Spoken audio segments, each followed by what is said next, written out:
Okay, hi everyone, I'm back, and today I'm going to talk to you about the latest blockbuster, Atomic Blonde. And we'll do the usual thing where I'm going to just say whether you should go see it or not, then I'll get into the plot and just what I think about the film, and then we'll get into spoilers.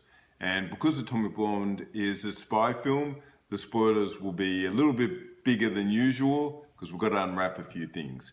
But the first thing is Atomic Blonde is based on a graphic novel called The Coldest City. And so it's set spy kind of a story set in '89, just as the Berlin Wall's going to come down.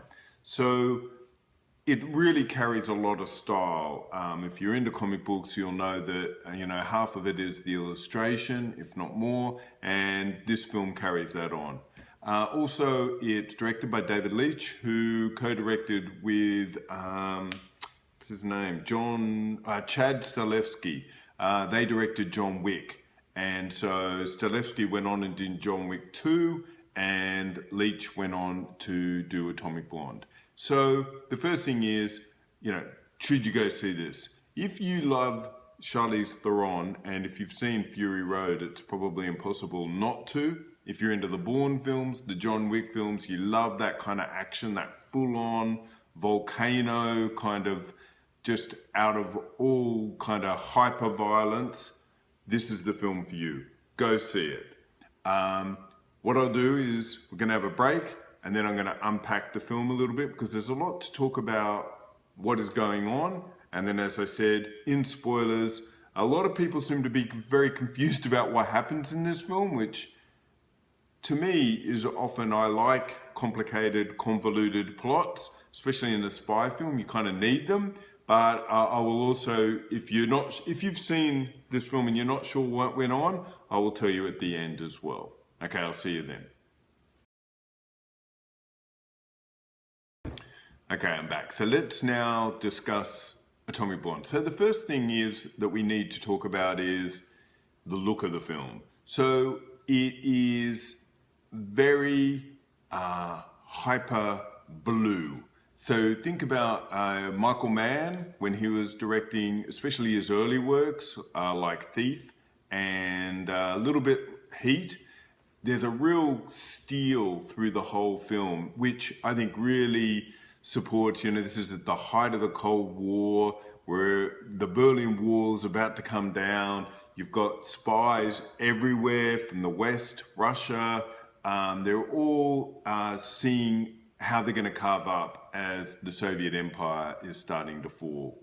So that's your background, and in walks Lorraine Broughton, played by Charlize Theron, and the film does an interesting thing where, which is often done in spy thrillers or in thrillers generally, in which the film begins, so this is no giveaway, the film begins where she's debriefing. And why that is so great in thrillers is you're then shown what happened, and then you're also told by her what happened, and sometimes the truth might be in the cracks because spies are very good at lying, and you're not too sure who is a reliable narrator in this position. So you have Charlize Theron, she comes in, Lorraine Broughton, and she is on the hunt. MI6 have given her this mission, which is to find out who this double agent is called Satchel. And to do that, like any spy thriller, she has to go to Berlin, then to East Berlin, and hook up with the MI6 operatives and try to unravel what is happening. So basic spy premise. You've got Charlize Theron. She is absolutely brilliant. I mean, you really could say that now, after playing Imperator Furiosa in Mad Max Fury Road, that she is really in that top niche of action stars. I mean, really up there with Keanu in the John Wick movies and Jason Statham in the Fast and Furious. She's really up there where she can hold a film completely just on her physicality, nothing to do with even how good an actress she is. And in this film, she looks amazing. I mean, she looks like she's about 8 foot tall. She's all angles and bones and elbows. And there's a couple of scenes where you see her either getting dressed or getting out of a bath. And the reason I mention that is it isn't objectified in the usual way of the male gaze. She's just getting out of the bath and she just looks like a warrior. And it's actually a bit of a trick to make Charlize Theron not look super sexy at that point because she's so gorgeous. But you really just think, it'd be the same if a male actor just got out of a bath or something because they're ready for war and they're going, you can see the marks on her body from the bath. During this film, Charlize Theron chipped 3 teeth from clenching her jaw so much during the action scenes and had to have dental surgery after. I mean, she looks like she really could do most of all the stunts in this. And the stunts really look practical. And what I mean by that is often you'll see, like in Fast and Furious, they're using green screen. It's all just rubbish, really. I've really gone off Fast and Furious because it just looks ridiculous. This is more back to the days of Bourne and Wick, where you see the punches hitting. It's the real skill of the stuntman to choreograph something. And there's one scene, which I won't give anything away about its context, but it probably goes for, I'm thinking, 6 or 7 minutes. Now, there are some masked cuts, but generally you would think of it as one scene, and it is incredible. It'll be legendary, and this is the scene that everyone will talk about post seeing this film. So if you're an action fan, you just have to see it. There's just no argument about it. So you've got this film which is trying to do a few things. Great cast, Charlize Theron leads, but she's really supported. You've got James McAvoy as the British guy in East Berlin, and he's gone feral. And whether that's a good thing or is it just cover, you're not quite sure. Early on in the film, you see a picture of James McAvoy, who's a good-looking guy, and then when you meet him in East Berlin, he's kind of gone all punk, and he's a great actor anyway. So he really supports that aspect of the story. And then you've got John Goodman and Toby Jones as the kind of superiors back in London. I wanted to mention, because this is a very small part, but Bill Skarsgård, I always get that name wrong, it's Skarsgård, I think. Anyway, he plays Merkel, who is a throwaway role. He's kind of like a helper to the spies over in East Berlin. The reason why I mention it is he's kind of a good-looking guy, and he looks okay. You see him in the. Keep an eye on him because he plays Pennywise the Clown in It, which will open in about a month from now. And if you've seen the trailers for It, he looks absolutely terrifying, and he's just completely normal, good-looking guy. I think the main thing that you have to be aware of when you see this is it really brings together a different kind of look for a spy film. So it's not like a Jean le Carré where it's all about the pieces and it's very intellectual. This is all style. It's got an 80s soundtrack. It really fits that period of time. Everyone looks beautiful. I mean, looks ridiculously good. Half the time you could just watch Charlize Theron for what kind of boots she's going to be wearing. She has a relationship with Sofia Boutella, playing a French operative, and some of the gear they're wearing is just ridiculous.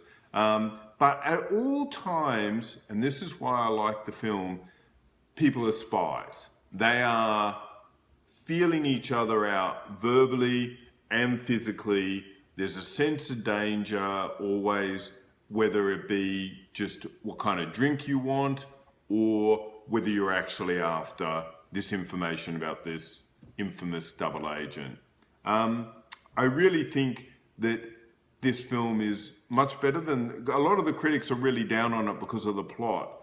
but I think they just don't understand the plot. The plot is fairly simple to me, and I'm going to talk about it after the break in terms of how it wraps up. But I think generally the plot to me is, I think it was really good that the plot is not as simple as one of the John Wick movies. Now, John Wick, I like the John Wick movies. I love the world of the assassins, but really there's just no plot at all. He just kills everyone he meets.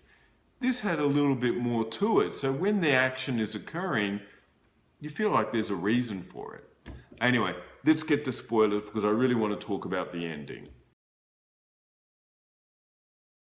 Okay, so spoilers. So there's a lot to unpack, so I'm going to really get into it. So do not watch this part of the review if you haven't seen the film. It would ruin it completely. I mean, that'd be silly. But if you've seen it and you didn't understand it, which I've heard a lot of people don't kind of get the ending, then please watch this. So what it turns out to be is that Charlize Theron's character is not only an agent for MI6, not only is she a double agent for the Russians, but she's a triple agent for the CIA. So she has been in Berlin from before the film began. She murdered Gascoigne, who is portrayed as maybe an ex-lover, and kind of the film gives you the false narrative that she's really angry with that and that she probably wants to have some revenge for him. She whacked him because he was under the trail of the list, and on the list, definitely Satchel's identity is Lorraine Broughton and could give away her role, and you're never quite sure whether on the list it says she's a double agent or a triple agent. I couldn't pick that up from it. But definitely James McAvoy's guy works it out, and that's that thing where he says to her, "You've been a very naughty girl," just before he dies, and he's onto at least some aspect of it. So by the end of the film, what she has done, she wanted to get that information, that list for the CIA. And that's why it's all, and that isn't quite clear. And I think the filmmakers are trying to have it both. They wanted to make it complicated and make it a proper spy film, but at the same time, you're never quite sure what the stakes are. And if you're not into film and really picking apart plot, I think that is a bit murky. But the CIA want the list. They want it for them. They don't want MI6 to have it, and definitely they don't want the Russians to have it. And that allows them to do this convoluted way of bringing Broughton in. And that's why at the end of the film, when Charlize Theron gets on the plane, she drops her quite bad British accent and goes to an American accent. So I think if that doesn't make sense to you, at least in broad brushstrokes, this film won't work. And that's the critical reviews I've heard, is people go, "Oh, the actions are great, but I don't understand. The film doesn't make sense." The film does make sense, but you have to be the kind of person who thinks through these things and picks up all the clues. This one is a bit murky, so I don't blame people if they don't get it, but all you would have to do is watch the film, watch this video, then you would rewind in your head and go, "Wow, this is great," and maybe even see it twice. I think if people don't work it out, it leaves a bit of a bad taste, but as I've explained, it all makes sense. So I would definitely go see it. I think it's one of the better films of the year, and I don't know what it is. This is a great year, 2017. Like every time I think I'm going to review another film, they all seem to be quite good, and my reputation is that I hate everything, and really I don't think I've done a movie review since Alien Covenant maybe that I haven't liked. So definitely go see it. I'm on YouTube, obviously. If you're watching this, subscribe if you can. Put the bell so you hear when I've done my latest reviews. I just did a book review last week. I'm on Twitter at Guru Eden, and I'll be back pretty soon with another review because I'm going to go see Planet of the Apes, the latest incarnation, in the next few days. Okay, I'll see you then. Bye.